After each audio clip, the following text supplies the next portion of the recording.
Well, we made the big move since I saw you last. That's why I wasn't here last weekend. And the best part of the move is sitting here right in front of me, Denise. She moved with me. Precious cargo. Yeah. So I don't have any excuses anymore, so I don't know what I'm going to do. I can't run away, and say, I got to go back to Sacramento and do something or see Denise. So we're here. We're here. It's a good thing to be. Good place to be. Yeah. Here is a good place to be. It's, of course, it's a metaphor, We understand the tendency to want to be somewhere else where it would be better than here. But the problem is once you get there, then a new notion arises about how there might even be better than the new there, which is now you're here. And then that is the sort of the never-ending syndrome. So to really be here is the enlightened perspective. Yes? Yes. We have our ushers come forward. We'll take our offering now. I figured we'd get one yes. That ought to be enough. Yeah, let's see. Gosh, I've got announcements here, new members. Let's clear the deck here. So this is a third part in a series that we're doing in the essential teachings of Jesus. Now we're dispensing with all the non-essential teachings of Jesus. So, probably didn't have too many of those. But what we mean by that is that these were the ones that stand out in Technicolor when you read the New Testament and his words and his deeds. And I want to talk to you today about faith. Faith is one of those tricky subjects because we oftentimes, when we hear the word faith, especially in a spiritual context, we go immediately to that thought, many of us, that it's faith in a higher power, faith in God. But the truth is that regardless of your spiritual beliefs, or none, you have faith. We all have faith. And the question comes down to, in any given moment, where is my faith? What do I believe in? And whatever we believe in tends to be what flavors and colors our world and our experience, right? We know that religion is not the answer to peace in the world, for example, because we know that some people who have resolute faith would go to war from that faith. You may have resolute faith that someone or something is against you. And there's no God in that. There's no peace in that. There's no love in that. There's no divine in that. So when we understand the kind of faith that the master of life was talking about, we're not talking about faith in something. We're not talking about faith that something will happen a particular way. We're talking about faith in that which is in the invisible realm. And that, my friends, I swore I'd never say that, my friends. It was after the last election I said, I'll never say my friends. Anyway, back to now. But faith in that which is invisible, that's the kind of faith we're talking about. And that kind of faith is that which is so slippery. It's like standing on a slippery slope because we are constantly being drawn into taking our perspective of reality through the five senses, aren't we? Which tells us what's real. And we look out on our lives and we see what's working and what's not working. And we want things to be a certain way so that we can be happy, so that we can be peaceful, so that we can be joyous, so that we can have this experience of love, which seems to be so elusive most of the time. And so our faith is linked to a hope in a better outcome. But the kind of faith that Jesus talked about was the assurance that it was already here. All that we've ever wanted, all that we've ever wanted, all that we've ever desired in the deepest heart of our hearts has already been given. That we were created in the image and likeness of God, and after its image and likeness, we share in these qualities of unconditional love and peace that passes human understanding, and all of that wholeness and all of that joy. It's already what I am, it's already what you are, and it's faith in that can move mountains in our life.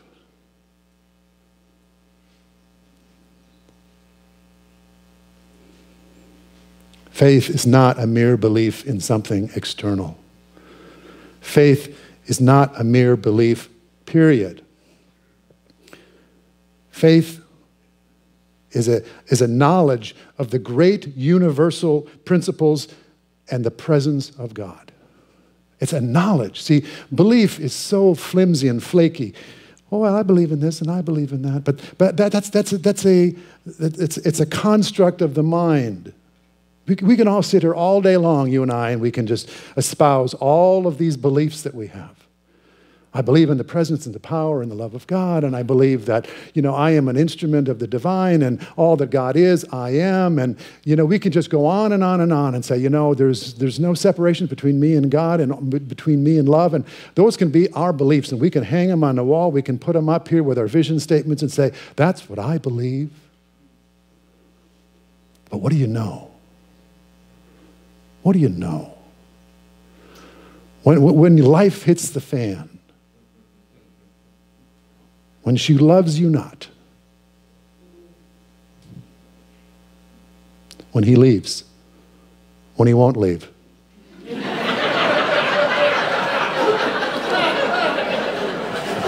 Nothing personal now. These are hypotheticals. Life hits the fan, it's going to happen. Right now you might be having a blissful moment. And you have faith in things staying that way, don't you? Don't you just want to just put some kind of a polymer, that hardens around some circumstances, put it in a mold and fire it at 2,000 degrees and glaze it over for all eternity? And then there's other things in your life that you'd like to fire at 2,000 degrees that don't withstand the heat all so well. But we come to places like this to activate what's already in you. See, I can't tell you anything that you don't already, I can't give you anything you don't already have. I can't tell you anything that you don't already know in your heart of hearts. Your essence, your truth, your real being is spiritual. You're a chip off the old block. You're a microcosm of the macrocosm. You are an expression of the one presence, the one power. That is what you are. Well, regardless of what may be appearing right now in your identification of self, that's what we are. That's what you are. So you don't come here to have that happen to you. You don't need an act of spiritual lightning to come down and make that so for you, because it already is so. But you come to places like this, and you go to classes, and you sit with chaplains, and you have prayer experiences, and you meditate, not so that becomes so, but that you know that it is. That it becomes a living reality. It becomes alive, and it's activated in you. It becomes a knowledge. It goes from being a belief to a transforming knowledge. That's what this is about. That's what the spiritual path is about. And I struggle with it like you do. Only all the time.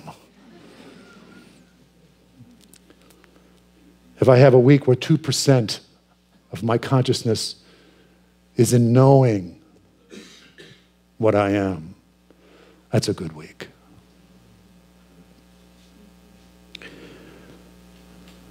But do you remember the story? I love this story.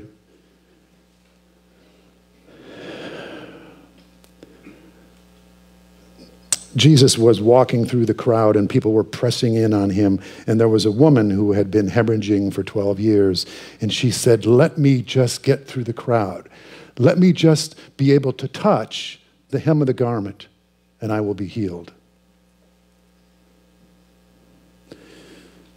And you know, you and I, the work that we have to do is that we have to have that kind of resolute determination when we're hemorrhaging our faith, when we don't know what to cling to, we don't know what sustains us, when we don't have a sense of any eternality or any sense that love is unconditional, when we're devoid of that experience, we have to have that kind of resolute determination to reach out, even if we can't see it, but just know that it's there. And that's what faith is about. It's knowing that in the invisible realm, there is a presence and there is a power and there is a love, that if we but reach in its direction, if we just seek it, that it is seeking us all the more. They say you take one step in the direction of God, God takes 100 steps in your direction. It is just a little bit of our own willingness to see it differently that changes everything. But sometimes we can't even muster the willingness. Can you relate? I had some time like that last week. We got into this moving thing. This is now the third phase. This will be the last story you'll hear. May it be so. This is the last phase. So now the little moves had been, they were fraught with juicy drama, but this is the big one now. This is the rest of the household. So we have a 4-bedroom, 3-bath house with a patio full of plants, and we have a garden shed and a 2-car garage. This is the big one, right? Hang on, Lord. I'm coming with the big truck. Angels, bring them in, So the big thing is getting everything packed up, right? Moving is not that hard. Even if you're driving the truck yourself, that's a finite thing. But the endless opening of closets and, oh my God, look, did you even know we had this stuff up here? I thought we sold that in the garage sale. Why is that here? And you go in the garage and the attic. Oh, the scary attic. You forgot you even put anything up there. You go up there. So there was it's 4 days. I got home Wednesday night, so it was Thursday, Friday, Saturday. We did church on Sunday. And then Monday, the movers were coming to pack everything up in the truck. So 3 intense days. Denise and I figured we put in 45 hours in 3 days. We got up at 4 o'clock in the morning and worked till about 7 o'clock at night and crashed. So anyway, we're going through all this stuff. And what I'm realizing is after day 1, I don't have a spiritual bone left in my body. Do you know what I'm saying? I had come down, my consciousness came down with every hour of intense determination to get this job done. And I realized that, I'm not so sure this is a bad thing, that sometimes you just have to become very human at times in order to take on sometimes these Herculean tasks. Like there's only so many finite hours left in this process. And there's this pile of things that we have to do. I'm not going to be taking long meditation breaks. You understand what I'm saying? It's going to be, roll up my sleeves and do another box and another box and another box. So by the end of 3 days, Denise and I, we were pretty much as human as humans can be. Am I lying?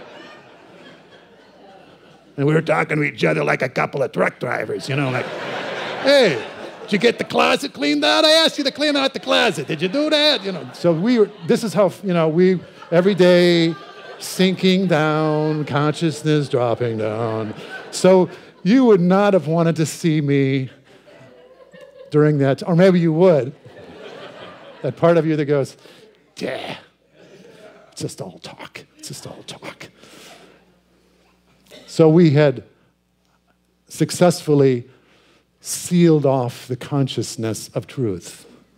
With every piece of tape, you know, I had contained what I knew to be deep, and it was pushed farther down inside of me. And I realized that every day I got a little bit more anxious about what I had to do. And I didn't stop to meditate because there's no time. Do you understand what I'm saying? There's no time for that. This is not about being. Oh, no. Do.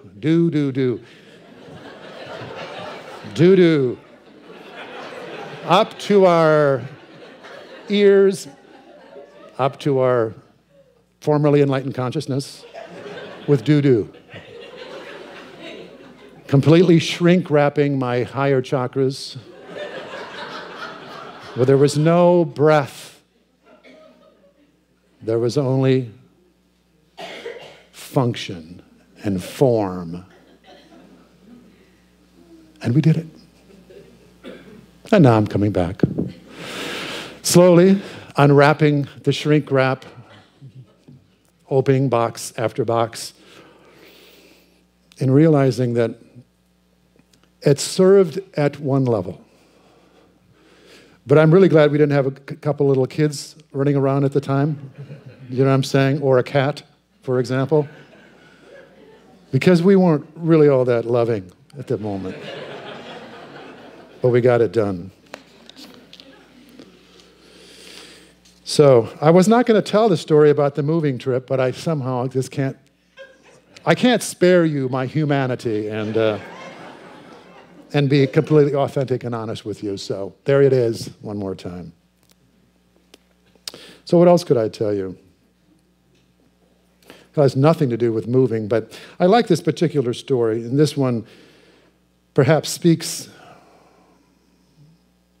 more truthfully about how it is that we tend to look for the answer in our life, because it's so much easier to look where we can see it more plainly, even though we're hitting our head up against the wall most of the time when we do it this way. And there's the classic story of the person who's lost their keys, and a friend comes along and says, "What are you doing?" He says, "I'm looking for my keys." He says, well, and he starts helping him look, and, well, where exactly did you drop them? I don't see them anywhere. He says, well, I dropped them over there out in the street by the street lamp. I dropped them over there in the alley. Well, why are you looking for them here in the street? Well, because there's a lamp here and I can see better. Which is sort of a ridiculous story. Except when we see it metaphysically, we realize that our tendency is to look with those senses that so readily show us reality or pretend to show us reality, and we put our faith in that. And the spiritual mastery is about going into those places which are darker, which are not as plainly visible, which are hidden from the ordinary mind, the surface mind cannot perceive. Because that's where the truth is. It is deep within us. And it takes that sort of willingness to go into those places which we do not readily see in order to bring forth that which really would set us free, would be the restoration of the faith that could see us through all of the trials of life. But we have to be willing to go to those dark places. We have to be willing to look where our bodily senses will not reveal. This is true faith, looking in the invisible realm. Remember, faith is not a mere belief in something. It's not a belief in anything happening. A lot of people say, oh, I have faith that my cancer will be healed. That's a belief. That's great. But the transforming knowledge is that if that cancer is not healed, that the you that God created is still whole. That's the transforming knowledge. That's what we're here for. Because we can't guarantee any outcome. Oh, there's all these people that love to profess that if you hold all the right thoughts, that you can create, this Disney world, the happiest place on earth. And they want the tickets to the workshop like crazy. And there is truth that you can affect your outcome and your experiences by the thoughts you hold. But if they're not connected to an outcome that is eternal, then I would say to you that you've created one more God that's got to fall as a false God in your life. Because nothing that can come and go, including the body, the money, the success, all those things, none of those things have any eternality around them. None of those things will bring you peace unconditionally or beyond human understanding. No person in life is likely to love you without condition. May you be so fortunate. But there is one who can. We talked about this 2 weeks ago. That love that is within you is the one relationship that you want to engender. And that's the relationship with the divine that is capable of loving you unconditionally, whether you screw up, even when you're determined and you've lost all sense of spiritual focus and you're not even doing it particularly well and you're stumbling and bumbling through life. It's so good to know that there is this embracing love that holds you nonetheless. That's why I got into unity. Most of us come to spirituality out of pain. And when we come into unity, we come into this realization that there is an essential wholeness and goodness in us. And the work that you and I have is to cultivate an awareness of that. And we're not going to do it perfectly. We're going to screw up. We're going to be wrapping our consciousness around all kinds of circumstances and conditions which are of this world. We're going to be shrink-wrapping our mind and constraining our heart. And we're going to be closing down, time and time again. But that doesn't change the truth of who you are. If it did, it would not be of God. You can't mess it up.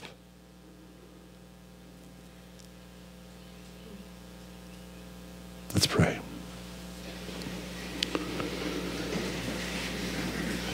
So we have our chaplain standing and holding this space. So we understand that faith is not a mere belief in anything. Faith is a knowledge of what's already true. And what's already true is that you were created in the image and after the likeness of the divine. Perfect love, perfect life, perfect wholeness. This is the homing signal for us to follow. This is what calls us to that peace that passes understanding. This is the Holy Grail. This is end of all seeking. This is when we open the last box of stuff we thought would make us happy. And we find in that container an emptiness, a presence.